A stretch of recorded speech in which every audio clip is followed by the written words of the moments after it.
எதுவுமே விடுதலை கிடையாதுப்பா. சத்தியத்தை அறிவீர்கள், சத்தியம் உங்களை விடுதலையாக்கும். இதுதான் பைபிள் சொல்ற விடுதலை. அந்த கதையை என்கிட்டே சொல்றியா?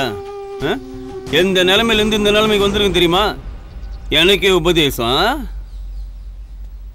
பார், நான் மதத்துக்கு சேவை செய்ய வரல. அரசியல், எல்லாமே அரசியல். எல்லாம் பணம், பதவி, பட்டம், எவ்வளவு எதிர்காலம் இருக்கு தெரியுமா? உன்ன மாதிரி நினைச்சியா? மைக்க பிடிச்சிட்டு ஊர் ஊரா சுத்துறதும் ஹாலு சபான் காசு வாங்கிட்டு கூலி கத்துறோம் நினைச்சியா? நாயா கொஞ்ச நாள் முன்னாடி தேதி கொடுத்தா பேச்ச மாத்தி பேசுற. இதுல எவ்வளவு விஷயம் அடங்குது தெரியுமா? எவ்வளவு மர்மம் இருக்கு தெரியுமா? உன்னை இங்க பேச வச்சு நான் டெல்லி வரையும் பேசணும்னு நினைச்சேன். நான் யாரு, என் பேக்ரவுண்ட் என்னன்னு தெரியாம பண்ணிட்டல. இதுக்காக எவ்வளவு பணம் வாங்கியிருக்கேன் தெரியுமா? நான் ஒரு எம்எல்ஏவோ எம்பி ஆகணும்னா இதெல்லாம் பண்ணணும்.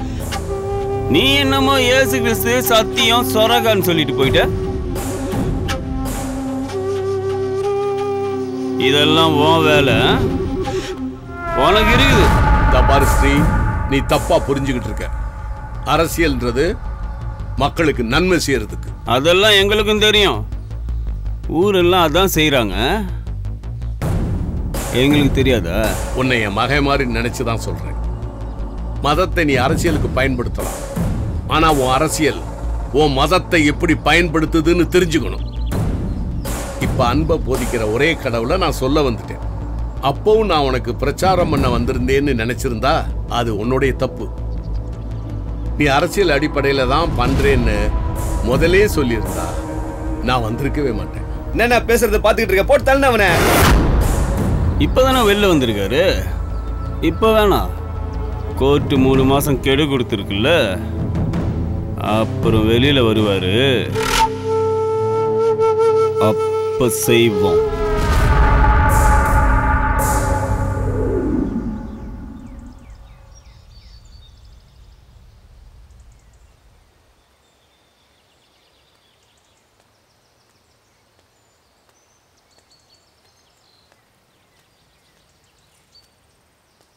அப்பா, நான் உங்க கூட கொஞ்சம் பேசணும்.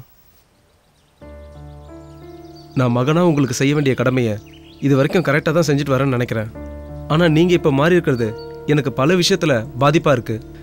நீங்கள் மாறினது எனக்கு உடன்பாடு இல்லை. இந்த வீட்டில் அமைதி போயிடுச்சு, வெளியிலேயும் உங்களுக்கு கொலை மிரட்டல். இதெல்லாம் நமக்கு தேவையில்லைன்னு நினைக்கிறேன். இது உங்கள் வயசுக்கும் சரியான்னு தெரியல. நீங்கள் போகிற பாதை, நோக்கம் இதெல்லாம் சரியா? சின்ன வயசுலேருந்து என்ன ஒரு வழியில் நடத்திக்கிட்டு வந்தீங்க, நிறைய கற்றுக் கொடுத்தீங்க, நிறைய சொல்லி கொடுத்தீங்க. அந்த வழியில தான் போயிட்டு இருக்கேன். ஆனா நீங்க இப்ப வழி மாறிட்டீங்க. நானும் மனுஷன் தானேப்பா. தவறு செய்யறது எல்லாருக்கும் இயல்பு. அறியாமைங்கிறது எல்லாருக்கும் வரும்.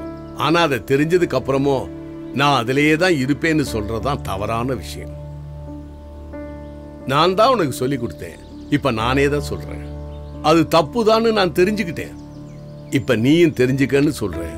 இதுல ஒண்ணும் தப்பு இல்லையே. நீங்க பேசுறதெல்லாம் கேட்டு கை தட்டுறதுக்கு நான் ஒன்னும் உங்க ரசிகன் இல்ல. நான் உங்க மகன். எனக்குன்னு ஒரு வாழ்க்கை இருக்கு. எனக்கு உங்க கூட வாழ விருப்பம் இல்ல. புரியலையேப்பா. நான் தனியா போறேன். கூட இருக்க பிடிக்காம போறியா, உறவே வேணான்னு போறியா? இப்போதைக்கு உங்க கூட இருக்க வேணாம் தான்ப்பா போறேன். உறவே வேணான்னு சொல்லிட்டு போற, அது வரைக்கும் சந்தோஷம். கூட வாழத்தான் பிடிக்கலன்னா நீ தனியா போகணும்னு அவசியம் இல்லை. இங்கேயே தனியா வாழலாம். ஒன்னு புரிஞ்சுக்க, குழந்தை படிப்பு முக்கியம். நான் போற வழி சரியில்லைன்னா அது என்னோட பிரச்சனை, அதை நான் பார்த்துக்கிட்டு போறேன். உனக்கு கூட வர்றதுக்கு பிடிக்கலைன்னா உன் வழியில நீ போலாம். ஆக 2 பேரும் வேற வேற வழியில தான் போறமே தவிர வேற வேற வீட்டுக்கு போறது அவசியம் இல்லப்பா.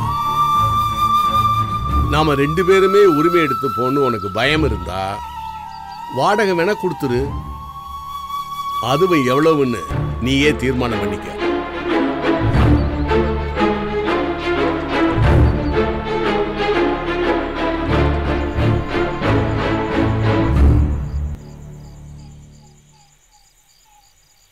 சிவகாமி, என்னால ஆபீஸ் லீவ் போட முடியாது.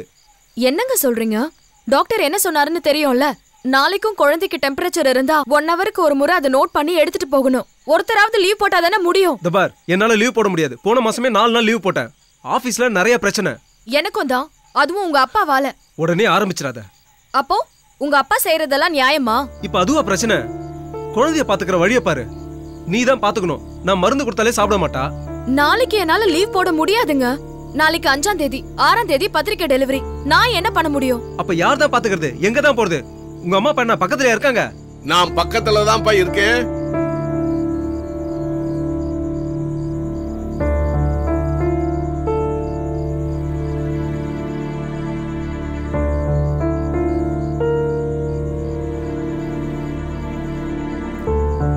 இதுக்காக நீங்க ஒன்றும் பிரச்சனை பண்ணிக்க வேணாம். நான் பாத்துக்கிறேன்.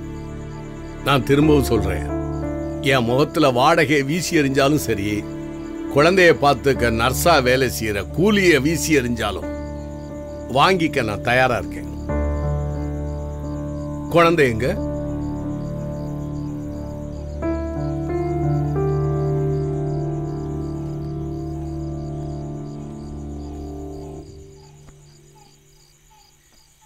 தேவிக்குட்டி, எப்படிமா இருக்க? என்ன பண்ணுது?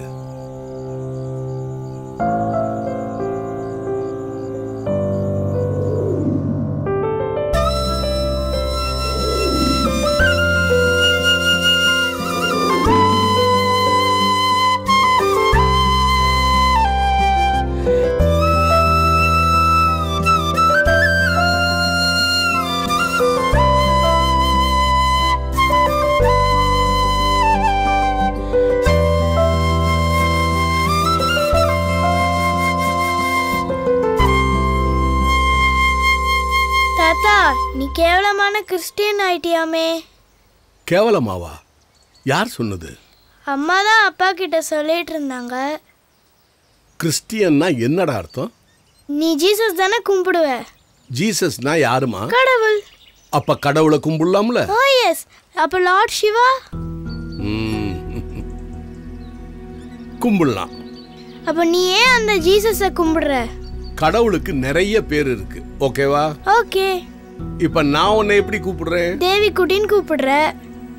அப்பா பாப்பான்னு கூப்பிடுறாரு. புஜ்ஜின்னு அம்மா கூப்பிடுறாங்க.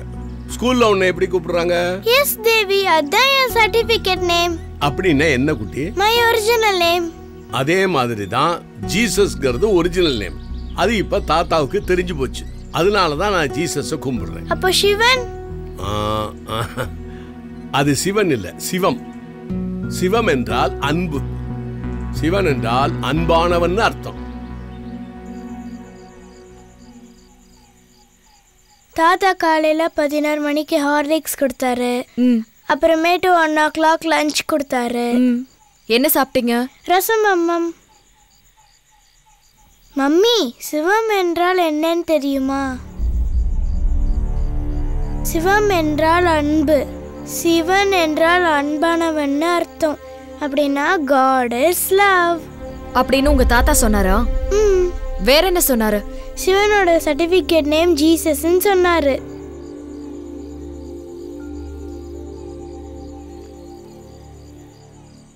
இதோ பாருங்க, நீங்க நர்ஸ் வேலை செய்யறேன்னு சொன்னீங்க. அதுக்கு கூலியா காசும் கொடுத்துடுறோம். உங்களோட உதவாத உபன்யாசத்தெல்லாம் குழந்தைகிட்ட வச்சுக்காதீங்க. நீங்க கேட்டுக்கிட்டதுனால தானே நாங்க ஒத்துக்கிட்டோம். நர்ஸ் வேலையை மட்டும் பாப்பீங்கன்னு பார்த்தா அடிஷனலா கூடவே இந்த வேலையை செய்வீங்களா? நாங்க நிம்மதியா இருக்கிறது உங்களுக்கு பிடிக்கலையா? இப்ப என்னமாச்சு? இன்னும் என்ன ஆகணும்? குழந்தைகிட்ட கண்டதையும் பேசி அவ மனசை கரெக்ட் பண்ண ஆரம்பிச்சிருக்கீங்க. கரெக்ட் பண்ணேன்னு சொல்லாதம்மா. குழந்தைய நான் கரெக்ட் பண்ணல. நாள் பூரா வீடியோ கேம்ஸ், மொபைல் கேம்ஸ்னு ஆடிக்கிட்டு இருக்கு. நீங்க கரெக்ட் பண்ணி வச்சிருக்கீங்க. குழந்தை என்ன கேட்டுதோ, அதுக்கு எந்த அளவு புரியுமோ அதத்தான் நான் சொல்லி கொடுத்தேன். இவ்ளோ நாளா சொல்லி கொடுத்தீங்களே, சிவஞானம் போதம், திருமூலர் பாட்டுன்னு, அதெல்லாம் மறந்துட சொல்லிடுவீங்களா? எதுக்குமா மறக்கணும்? குழந்தை மனப்பாடம் தான் பண்ணியிருக்கா. அதோட உண்மையான அர்த்தம் தெரிஞ்சா யாரும் மறக்க வேண்டிய அவசியம் இல்லை. உன்னையும் சேர்த்து தான் சொல்றேன். போதும், எதுவா இருந்தாலும் உங்களோட வச்சுக்கோங்க. உங்களோட பைத்தியக்காரத்தனமான ஐடியாவெல்லாம் அந்த பிஞ்சு மனசுல விதைச்சிடாதீங்க. யாரும் எதையும் திணிக்க முடியாது. சின்ன வயசுல குழந்தை ஞானமா வளரணும். அதுக்கு தான் சொல்லி கொடுத்தேன். எது ஞானம்? அந்த ஞானம் ஒண்ணும் எங்களுக்கு தேவையில்ல.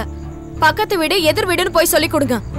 அவ ஏன் குழந்தை, அவகிட்ட உங்களுக்கு இனிமே எந்த உரிமையும் இல்ல. நீங்க இப்படி மாறினதுக்கே ஊர்ல எல்லாரும் எங்களை கேவலமா பாக்குறாங்க. இன்னும் நீங்க பேசுறதெல்லாம் அவ எங்கேயாவது வெளியில போய் சொன்னா, வேணாம், இனிமே நான் இந்த வீட்ல ஒரு நிமிஷம் கூட இருக்க மாட்டேன்.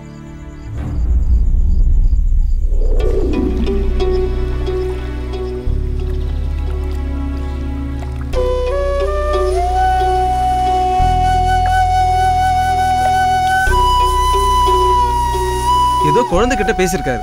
அதுக்குள்ள என்ன தலை போற காரியமா நடந்துருச்சு? தலைக்கு மேல வெள்ளம் போயிடக்கூடாது, அதான் போறேன். நான் ஆபீஸ்ல இருந்து வரதுக்குள்ளேயே வெள்ளம் வந்துரும். வெள்ளாம வரைக்கும் நீங்க காத்துட்டு இருங்க. அவசரப்படாத சிவகாமி, எதுவா இருந்தாலும் அவர்கிட்ட பேசிக்கலாம். ஏன் மேல நம்பிக்கை இல்லையா? உங்க அப்பா மேல எனக்கு நம்பிக்கை இல்ல. மாமான்னு கூப்பிட்டுட்டு இருந்தது போய் இப்போ உங்க அப்பான்னு ஆயிடுச்சு. எனக்கு ரொம்ப வருத்தமா இருக்கு சிவகாமி. I'm sorry. நான் உங்களை விட்டு பிரிஞ்சு போகல, நீங்களும் எங்க கூட வாங்கன்னு தான் சொல்றேன். அதுவும் சின்ன வயசுல இந்த குழந்தையோட மனசை மாத்திடுவாங்களோங்கிற பயத்துல தான் போறேன்.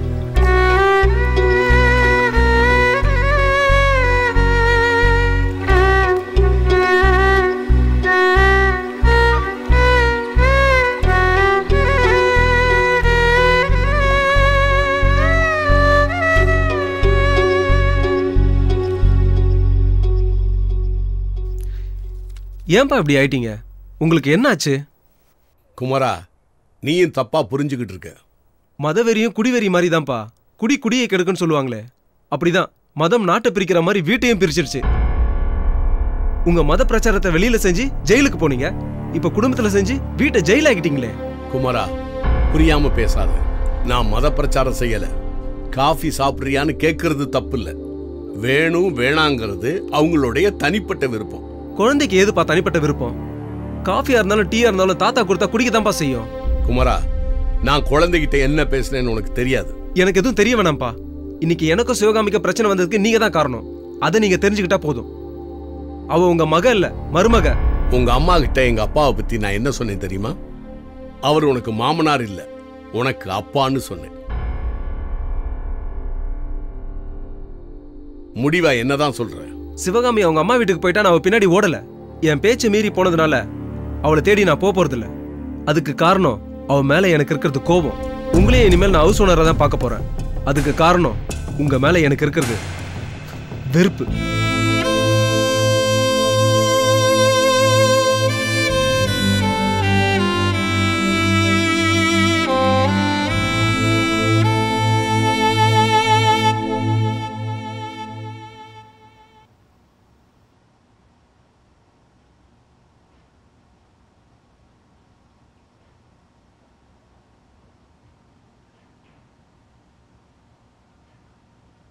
போயிடாதீங்க குமரன், கொஞ்சம் வெயிட் பண்ணுங்க. உங்ககிட்ட கொஞ்சம் பேசணும்.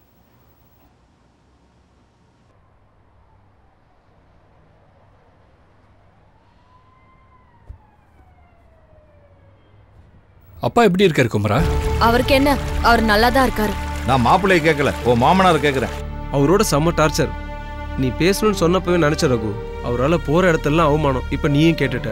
இதுல அவமானப்பட என்னமா இருக்கு? என்ன அப்படி கேக்குறீங்க? அவ இடத்துல இருந்தா உங்களுக்கு தெரியும். உன் இடத்துல நான் இல்லையேன்னு ரொம்ப நாள் வருத்தப்பட்டிருக்கேன். என்ன ரகு சொல்ற? மாப்பிள்ளை ரொம்ப நல்லவருமா. அப்படி ஒரு பேரை அவர் வாங்குறதுக்கு காரணம் அவங்க அப்பா. ஆனா அந்த மனுஷன் தான் இப்படி ஊர் சிரிக்க வச்சுட்டாரே. ஊருக்கு அவரை பத்தி தெரியலன்னா பரவாயில்ல, உனக்கு தெரிஞ்சிருக்கணும். உங்க அப்பா எவ்வளவு பெரிய ஜீனியஸ் தெரியுமா? உங்க அப்பாவோட ஞானத்தை பத்தி தெரியுமா? உங்க அப்பாவோட அறிவை தெரியுமா? ஆன்மீகத்துல எவ்வளவு பெரிய விஷயம்லாம் சொல்றாரு. உன் மேல அவருக்கு இருக்கிற அன்பு போயிடுமா? அந்த அன்பால தான் சிவகாமி என் மருமக இல்ல என் பிஏன்னு சொல்லுவாரு. எத்தனை தடவை எவ்வளவு முறை நீ அவர்கிட்ட டவுட் கேட்டிருப்ப. இப்ப கேட்கணும் அவர் எதனால மாறிட்டாருன்னு. யாருமே கேட்கவே இல்லையே. அதை கேட்டுட்டு தான் இங்க வந்த. என்ன கேட்ட? அவர் மாறினதுக்கு காரணம் கேட்டியா? இந்த கதையெல்லாம் நமக்கு எதுக்கு? அவர் வழியில போனா பிரச்சனையே இல்ல. இவ அவரோட பிரச்சனையில மட்டும் வரலையே, புருஷனை எடுத்தறிஞ்சு பேசிட்டு வந்திருக்கா. அது தப்பு இல்லையா? அவரை எடுத்தறிஞ்சு பேசுறதுக்கு முன்னால அவர் என்ன பேசுறாருன்னு யோசிக்க வேண்டாமா?